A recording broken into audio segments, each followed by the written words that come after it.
নাসিরুদ্দিন পাটোয়ারি, তাকে কে না চেনে? সবাই তাকে চেনে। বাংলাদেশে এমন কেউ নাই যে তাকে চেনে না। যারা ফেসবুক, ইউটিউব এবং সোশ্যাল মিডিয়ায় সম্পৃক্ত তারা সবাই এই নাসিরুদ্দিন পাটোয়ারিকে কিন্তু চেনে। তো এখন শুধু বাংলাদেশের মানুষ যে চেনে তা না, বিশ্বের বিভিন্ন দেশের মানুষের মধ্যেও কিন্তু এই নাসিরুদ্দিন পাটোয়ারি জনপ্রিয় হয়ে উঠছে। দেখুন, ইরানের সর্বোচ্চ ধর্মীয় নেতা আয়াতুল্লাহ আলী খামেনির যে জানাজা অনুষ্ঠিত হলো বিশ্বব্যাপী, যেটা কয়েক লক্ষ মানুষের সমাগম হয়েছিল। বিশ্বের ইতিহাসে এত মানুষ কোথাও সমাগম হয়নি, এরকম একটি জানাজা কিন্তু হয়ে গেল। সেই জানাজায় বাংলাদেশ থেকে প্রতিনিধি পাঠিয়েছিল এবং বাংলাদেশের বিভিন্ন দল থেকেও প্রতিনিধি গিয়েছিল।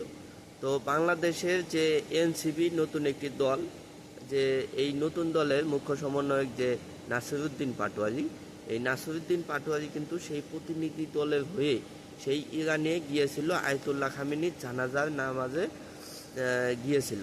যার পর সেখানে কিন্তু সে জানাজার নামাজে শরীক হয়েছিল, সব কিছু কাজবাজ সব কিছু কমপ্লিট করে। তারপর কিন্তু সে সেখানে বসে নেই, কী করলো? অনেকগুলোই কাজ করেছে। তার মধ্যে একটি কাজে খুবই ভাইরাল হয়েছে বা খুবই সমাদৃত হয়েছে। কাজটি হলো যে সে নিজের হাতে রাস্তায় দাঁড়িয়ে যে গরিব এবং অসহায় মানুষ আছে তাদের মধ্যে খাবার বিতরণ করতেছে। এই একটি ভিডিও সামাজিক যোগাযোগ মাধ্যমে ছড়িয়ে পড়েছে এবং তার সাথে কথা বলেও জানা গেছে যে সে সেখানে গরিব অসহায় মানুষদের খাদ্য বিতরণ করেছে। সে জানাজায় গিয়ে শুধু জানাজার নামাজ পড়েছে এমন না, জানাজায় গিয়ে নামাজ পড়েছে, মানুষকে খাদ্য বিতরণ করেছে, মানুষের মাঝে গরিব অসহায়দের সাহায্য সহযোগিতা করেছে। এই কাজটি কিন্তু সে নিজ হাতে করেছে। তার সাথে যে অন্যান্য প্রতিনিধি বা আরও লোকজন গিয়েছে তাদের কিন্তু তার সাথে দেখা যায় না, সে নিজে একা এটা করেছে।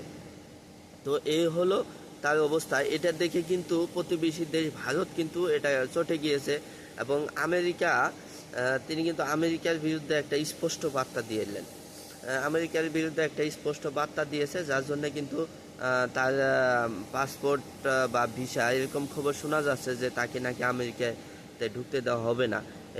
এই নিউজটা আসলে কতটুকু সত্য আমরা জানি না, তবে পরবর্তীতে আসলে জানা যাবে বিষয়টা কতটুকু। তো এই নাসিরুদ্দিন পাটোয়ারি দেখুন আস্তে আস্তে ইরানের মানুষকে কতটা আপন করে নিয়েছে, মানুষের সাথে বসে গল্প গুজব করতেছে, তাদের মনের দুঃখ ভাগাভাগি শেয়ার করতেছে। আরেকটা বিষয় যে বাংলাদেশে যেমন বিভিন্ন মসজিদে গিয়ে তিনি নামাজ পড়েন, এই কাজটি কিন্তু সেই ইরানে গিয়েও কিন্তু বিভিন্ন মসজিদে গিয়ে সে নামাজ পড়তেছে, মানুষের সাথে কথা বলতেছে, গোলাগুলি করতেছে, তাদের আবেগ অনুভূতি জানতেছে এবং তাদের সাহায্য সহযোগিতা করতেছে। এভাবে কিন্তু সে বাংলাদেশ থেকে বিশ্বের বাইরে বিভিন্ন মানুষের কাছে জনপ্রিয় হয়ে উঠতেছে। এ হলো একটা বিষয়। তো শুভকামনা নাসিরুদ্দিন ভাইয়ের জন্য। অবশ্যই এটা একটা ভালো কাজ, মানবিক কাজ। ভালো থাকবেন সবাই, সুস্থ থাকবেন।